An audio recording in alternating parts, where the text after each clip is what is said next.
Assalamualaikum warahmatullahi wabarakatuh. Kami mahasiswa Politeknik Seruyan, program studi pengelolaan agribisnis perkebunan semester 5. Pada kesempatan ini kami dari kelompok 1 akan membuat video penjelasan tentang mengidentifikasi potensi bahaya yang ditimbulkan alat atau mesin dan area di laboratorium untuk memenuhi tugas praktikum manajemen K3 dengan dosen pengampu Bapak Krisna Admin Nababan SPMSI.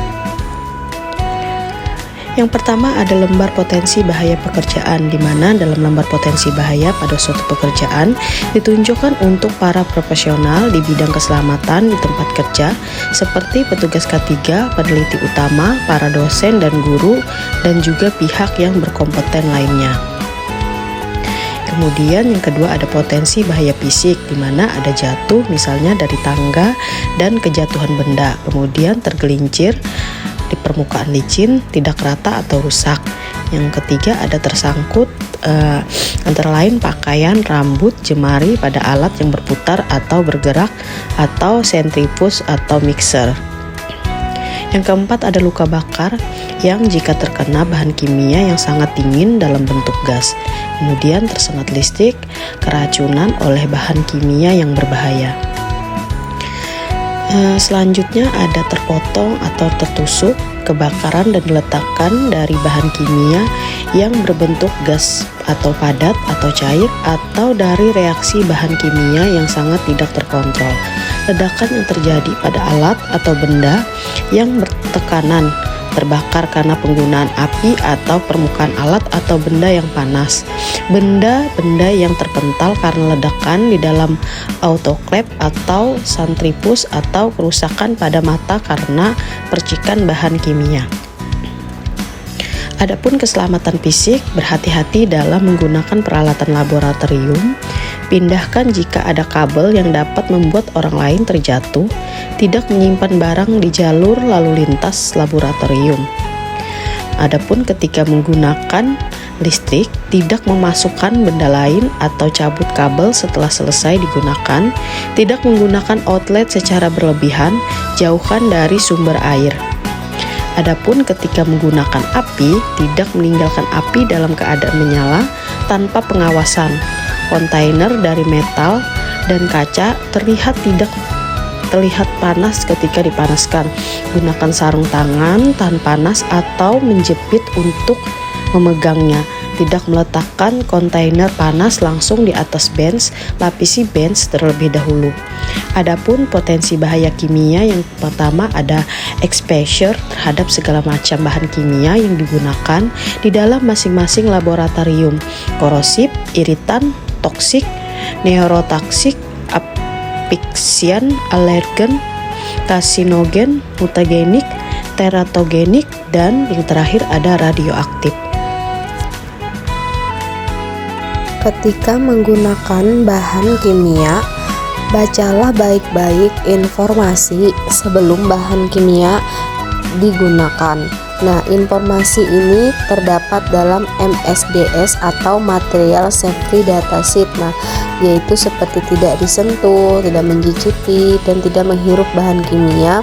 Kemudian tidak mencampur bahan kimia secara sembarangan. Kemudian ketika menggunakan bahan kimia ini kita harus berhati-hati ketika memindah bahan kimia. Pastikan kontainer bahan kimia ini selalu dalam keadaan tertutup ketika tidak digunakan. Kemudian juga anggaplah seluruh bahan kimia tersebut berbahaya, dan juga berikanlah label dan simpan bahan kimia sesuai dengan aturan. Adapun yang berkaitan dengan label itu seperti tanda api, yaitu yang mudah terbakar dan juga sebagainya. Kemudian potensi bahaya biologi, yaitu adalah exposure terhadap berbagai macam bahan biologi yang digunakan dalam laboratorium. Nah, bahaya biologi ini seperti virus, bakteri, fungi, parasit ya, melalui inhalasi atau ingestif kulit dan juga kontrak membran dari mukosa atau exposure dari gigitan atau sengatan hewan. Kemudian ketika bekerja dengan bahan biologi, yaitu bekerja sesuai dengan SOP, kemudian juga menggunakan APD yang sesuai, kemudian perlakukan semua darah dan cairan tubuh sebagai cairan yang berbahaya. Lakukan dekontaminasi dengan seksama dan dengan langkah yang benar, membuang material yang sudah terkontaminasi sesuai dengan aturan. Kemudian juga potensi bahaya ini ada seperti potensi bahaya ergonomi, yaitu seperti efek muskuloskeletal dari pekerjaan yang berulang dengan posisi tetap seperti duduk atau berdiri dalam waktu yang sangat lama, kemudian cara menghandling barang berat yang salah, kemudian tangan pada mata ketika bekerja terlalu lama dengan alat yang mengeluarkan cahaya seperti layar komputer, mikroskop, ataupun yang sedikit cahaya seperti ruangan gelap. Kemudian ada cumulative trauma disorder atau CTD, yaitu keluhan yang muncul karena gerakan yang berulang dalam waktu lama seperti pipetting, alat counting manual, dan juga lain-lain sebagainya. Adapun dari bahaya potensi dari ergonomi yaitu adalah efek psikologis yang timbul karena lelah terbiasa kemudian terhadap sesuatu pekerjaan sehingga hilangnya kewaspadaan. Kemudian gangguan bau yang timbul dari bahan kimia atau hewan. Kemudian gangguan yang timbul karena melakukan pekerjaan yang jadwalnya tidak rutin. Kemudian potensi bahaya yang ditimbulkan oleh gerakan hewan.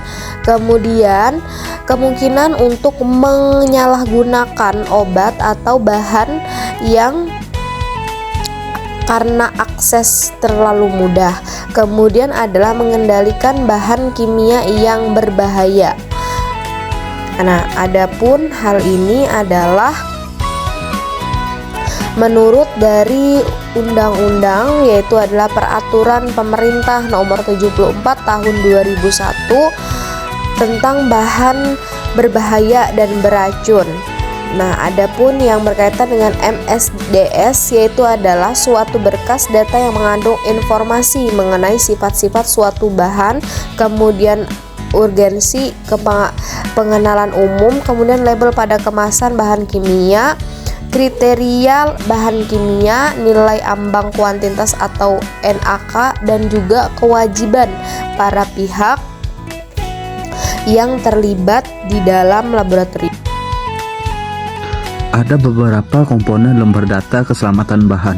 Yang pertama, identitas bahan dan perusahaan. Kedua, komposisi bahan. Ketiga, identifikasi bahan. Yang keempat, tindakan pertolongan pertama pada kecelakaan atau yang bisa disebut P3K. Yang kelima, tindakan penanggulangan kebakaran. Yang keenam, tindakan mengatasi kebocoran dan tumpahan. Yang ketujuh, penyimpanan dan penanganan bahan. Yang ke-8, pengendalian pemanjanan dan alat pelindung diri. Yang ke-9, sifat fisika dan kimia. Yang ke-10, stabilitas dan reaktivitas bahan. Yang ke-11, informasi toksikologi. Yang ke-12, informasi ekologi. Yang ke-13, pembuangan limbah. Yang ke-14, pengangkutan bahan. Dan yang terakhir, yang ke-15, informasi peraturan perundang-undangan yang berlaku.